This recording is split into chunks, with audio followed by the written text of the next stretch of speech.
Imagine you die, um, only to wake up on this distant, completely alien planet. Oh, man. Right? You open your eyes, you take this sharp breath, and you're just lying on the grassy shores of a single winding river. Yeah, And this river, it stretches for like 10 million miles. yeah. But here's the real kicker. You are not alone. Every single human being who has ever lived across the entire span of human history. Which is what, like 36 billion people? Exactly. Yeah, some 36 billion people. They are all right there on the riverbank with you. It is a completely staggering concept. Just picturing the sheer scale of that. You have, Neanderthals waking up next to Victorian aristocrats. Oh, wow. Yeah. And like ancient samurai sharing the shoreline with 20th century accountants. Yeah. Just all of humanity thrown into one massive, endless landscape. It is incredibly mind-bending. And, well, welcome to today's deep dive. We are exploring Philip Jose Farmer's monumental sci-fi epic, specifically focusing on the fabulous Riverboat. Right, the second book. Yeah, the second book in his acclaimed Riverworld series. And for those of you who might not know, this universe is often ranked right up there alongside like Isaac Asimov's Foundation or Frank Herbert's Dune. Absolute classics. Definitely. So today, we're going to look at how Farmer uses a highly recognizable historical figure to dig into the dark side of industrial ambition, the reality of political double-dealing, and ultimately, the inherent nature of humanity itself. And to really understand what is happening here, the mission of our deep dive today, we have to establish the physical reality of this world first. Okay, set the stage for us. So when everyone wakes up on this riverbank, this moment they all call Resurrection Day, they find that their basic needs are completely taken care of by these mysterious devices called grails. Right, the grails. Yeah. You place your grail on this special stone mushroom. It charges up, and it provides you with food, clothing, and even luxury items like tobacco. Sounds like a pretty sweet deal, honestly. Well, you'd think so, but what they don't have is metal. The planet's crust has been deliberately engineered by whoever built this place to be almost entirely devoid of iron or ores. Right, which traps all 36 billion humans in this eternal primitive state. I mean, they are basically fighting with flint and wood. Exactly. Now, the first book in this series followed the historical explorer Richard Francis Burton. Yeah. But this second book, The Fabulous Riverboat, it pivots entirely. Completely different tone. Yeah. We are now about 10 years post-Resurrection Day. And the spotlight shifts to someone I would frankly never expect to see as a sci-fi action hero, Samuel Clemens. Also known as Mark Twain. Right. Better known to history as Mark Twain. Mm. And I just have to ask, why him? When I think of Mark Twain, I think of, like, folksy quotes and white linen suits. Not a guy leading a violent rebellion against alien gods. And that unexpected casting is exactly where the genius of this narrative lies, honestly. Farmer deliberately strips away that folksy, grandfatherly literary facade. Wow. Because if you look at the historical Samuel Clemens, particularly toward the end of his life, he was a deeply pessimistic, highly ambitious man who was just haunted by personal tragedies. Huh.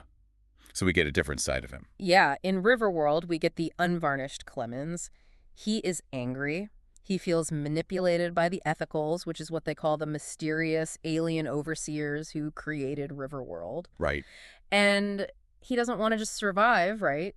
He wants to find the source of the river, kick in the doors of heaven, and literally demand answers from whoever put them there. Okay, that actually makes a lot of sense. He's not just sitting around writing clever anecdotes. He's a man utterly obsessed. Totally obsessed. But to travel up a 10 million mile river, you need a serious crew. And the people he aligns himself with are just wildly chaotic. I know he teams up with Eric Bloodaxe. The Viking King? Yeah, a literal Viking king, which, provides some serious naval muscle. But then there's Joe Miller. Oh, Joe Miller. Can you explain Joe Miller to me? Because a massive prehistoric hominid does not sound like a typical first mate for an American author. Joe Miller is fascinating. He is a titanthrope, which is essentially a massive, 800-pound prehistoric offshoot of humanity. Wow. Yeah, visually, he is terrifying. A giant covered in hair who can rip a man in half. Literally. But because of the physical structure of his prehistoric vocal cords, he actually speaks with a pronounced lisp. And he possesses this deeply loyal, almost childlike demeanor. That's quite the contrast. It really is. He ends up acting as Clemens's primary bodyguard and, honestly, the story's main comic relief. But Joe's presence also reinforces the core reality of Riverworld, which is that history is flat here. The prehistoric and the modern are forced to interact daily. Okay, let's unpack this, because this setup sounds like the most chaotic, high-stakes historical fantasy football draft ever created. That's a great way to put it. You have an American satirist, a Viking warlord, and an 800-pound hominid. Bruh. But this crew gets pulled into something much bigger than just a river exploration, right? Because someone actually reaches out to Clemens. Exactly. Clem is contacted by this mysterious being he calls X. And this character claims to be a rebel among the ethicals. Wait, an alien rebel? Yeah, so right away, X injects this massive layer of cosmic conspiracy into Clemens's deeply personal quest. The overseers themselves are divided, and they are playing some kind of game. Oh, wow. And X chooses Clemens to build a massive iron riverboat to travel up the river and assault the ethical stronghold. But wait, earlier you mentioned the planet was specifically engineered to have no metal. Right. You can't exactly build a 19th century side paddle wheeler out of pine and flint. You need massive amounts of steel. So, how is Clemens supposed to pull this off? This is where X intervenes directly. Since there is no ore in the ground, X decides to deliver it from the sky. From the sky. Yeah, he essentially hijacks a massive nickel-iron meteorite and sends it hurtling into the atmosphere, crashing it down onto the planet's surface near Clemens. A literal gift from the heavens. Exactly. But, I mean, dropping a giant space rock into a populated river valley, that has to have some intense collateral damage. Oh, it is catastrophic. The impact of the meteorite displacing the water creates a massive, devastating tidal wave. Oh. Yeah, it wipes out countless settlements along the riverbanks. And here is the brutal irony of the whole situation. One of the people killed in that tidal wave is Clemens's terrestrial wife, Livy. Who had also been resurrected on Riverworld. Yes. And the way the text handles that is just haunting. The water recedes, and in this incredibly dark twist to fate, Livy's battered, drowned body washes up right onto the deck of Clemens's boat. It's so visceral. Yeah, the iron he had been desperately praying for literally caused the wave that killed the woman he loved. She's resting right up against the metal that ended her life. It is a phenomenal image that just perfectly captures the cost of ambition. Devastated, but now, completely hardened by grief, Clemens realizes he has paid too high a price to turn back. He's all in now. Exactly. He and his crew, who are soon joined by Lothar von Richthofen, the World War I flying ace. As if the crew wasn't crazy enough. Right. They set out to track down exactly where that meteor landed. Here's where it gets really interesting, though. Because I really want to push back on Clemens as the hero right here. Okay, let's hear it. Because when they finally locate the massive crater, they find that a primitive kingdom of resurrectees has already formed around the meteor. Yes, they have. And Clemens doesn't just try to trade with them or, negotiate. He and his crew brutally wipe them out. They use superior tactics and sheer violence to slaughter this newly formed society just to take control of the space rock. Yeah, it's pretty dark. It really makes me wonder, are we supposed to view Clemens as the good guy in this story, or is he just acting like a ruthless industrial imperialist? I mean, he destroys a developing culture the second they have a natural resource he wants. And that discomfort you are feeling, that is exactly the point Farmer is making. The meteor acts as a classic deus ex machina to fast-track industrialization. Right. But look at the immediate mechanics of what happens the second humanity gets access to metal. They don't build plows to cultivate the land. They don't build hospitals. No, they don't. They jump straight to figuring out how to forge crude firearms and swords. The technology level rises, and the immediate result is the emergence of organized armies and warfare. It is incredibly bleak. I mean, they are given a blank slate, a literal second chance in a sci-fi afterlife where all their basic needs are magically provided for. By the Grails? Right, by the Grails. And the very first thing they do with advanced materials is invent a better way to shoot each other. It is a dark reflection on human nature. But securing the rock is really only the beginning. Think about the sheer logistics of what Clemens is trying to do. Good time, man. You cannot just chip away at a nickel-iron meteorite with stone axes and build a riverboat. You need immense heat to smelt it. You need thousands of trees harvested to create charcoal for the forges. Right. You need specialized labor, supply chains, and obviously security. You essentially need to build an entire industrialized nation from scratch, right on the muddy banks of the river. Exactly. Which means Clemens cannot just be a captain anymore. He has to be a head of state. And because he doesn't have the manpower to protect the rock and gold the factories at the same time, he is forced into like the most treacherous political alliance imaginable. Yes. He joins forces with King John Lackland of England. Wait, the King John, like from the Robin Hood legend? Yes, the very same. Oh. Historically, John is regarded as such a profoundly terrible, untrustworthy monarch that the English literally swore they would never have another king named John. That is quite a legacy. But here on Riverworld, John has managed to form a powerful neighboring kingdom. So they merge their territories to form Paralando, which becomes this heavily armed, smog-choked industrial state dedicated entirely to processing the meteor. How does that even function day to day? Because that sounds like a corporate merger where both CEOs are actively, openly planning a hostile takeover of the other. Oh, they definitely are. They must be shaking hands while holding daggers behind their backs. It basically functions through mutually assured destruction. John needs Clemens's technical vision, and Clemens absolutely needs John's ruthless military organization. It's a devil's bargain. Right. But the alliance is a powder keg. John's tyrannical, domineering nature deeply reminds Clemens of his own overbearing father. Oh, wow. The psychology there. Yeah, it adds this layer of deep psychological resentment to the daily political tension, and as if running a toxic industrial state wasn't stressful enough, the personal drama gets dialed up significantly. And this is because of the resurrection mechanics, right? Mm-hmm. On Riverworld, if you die, your journey doesn't just end.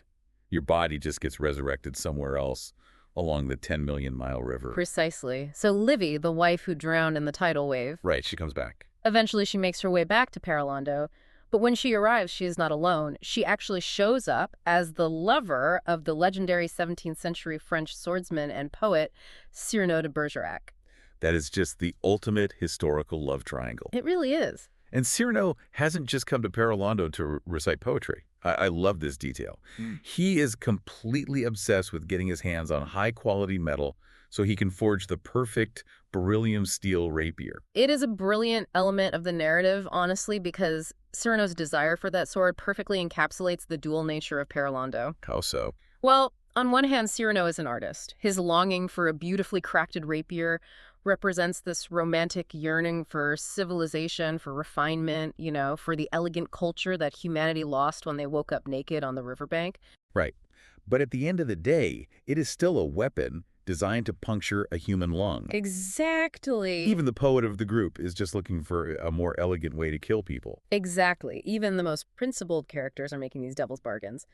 But it is also worth pausing here to look at how this dynamic plays out critically. Oh, definitely. Because a lot of readers and critics have pointed out that Farmer's handling of the female characters in this universe, and particularly Livy, feels, well, incredibly clumsy. Yeah, I noticed that too. Right, and just neutrally looking at the literary criticism here, they point out that despite being a historical figure in her own right, Livy is largely stripped of her own agency in this story.